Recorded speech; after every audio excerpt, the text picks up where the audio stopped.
Today I will be presenting my Spacecraft Design 2 project, and so I implemented gated step frequency ground penetrating radar in simulated and hardware environments.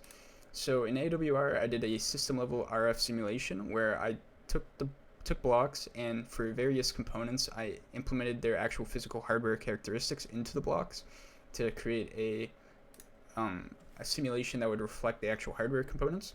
And so based off calculations I did based off the theoretical max range, I was able to determine attenuator loss characteristics and additive white Gaussian noise of the Europa ice environment.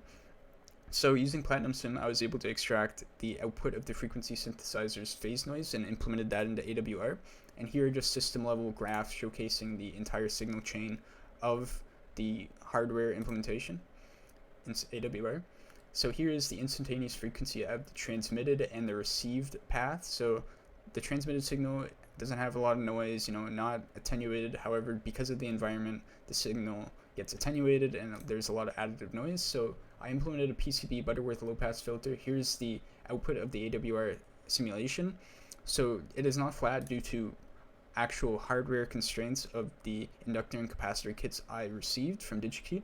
And here is the soldered, and here is the AWR design.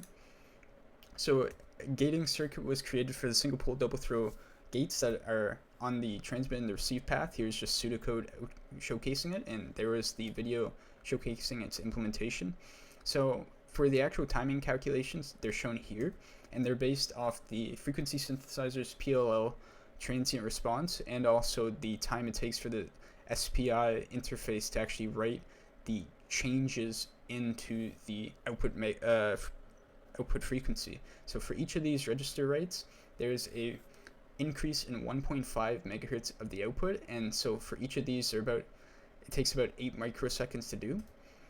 Here's the LT-Spice implementation of the current limiting and voltage regulating circuit, and the voltage output is shown here in a transient simulation. Here are the actual hardware components I intended to use. However, they were not functioning, whether it be improper op-amp selection or improper breadboarding, so a substitution was made using fuses, which were actually intended to go after the current limiting and voltage regulation circuits.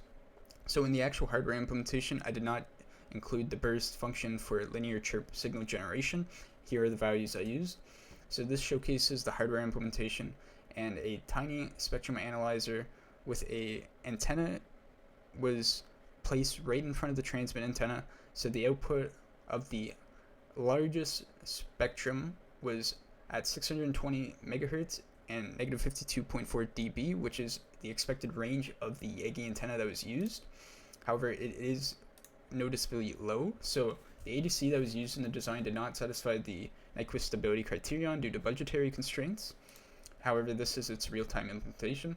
So hardware versus simulation. So I replaced the ADC with the tiny spectrum analyzer, and so this just showcases output. So compared to the simulation, the power seen at the frequencies is much lower.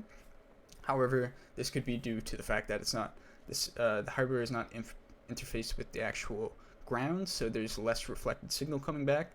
And it should be noted this is not a one-to-one comparison, because this is simulated based off Europa ice environment, and there could be a plethora of reasons why this is so low, whether it be due to improper crimp and cutting or just improper circuitry or any plethora of reasons. And here's some performance calculations I had done. Here are my references.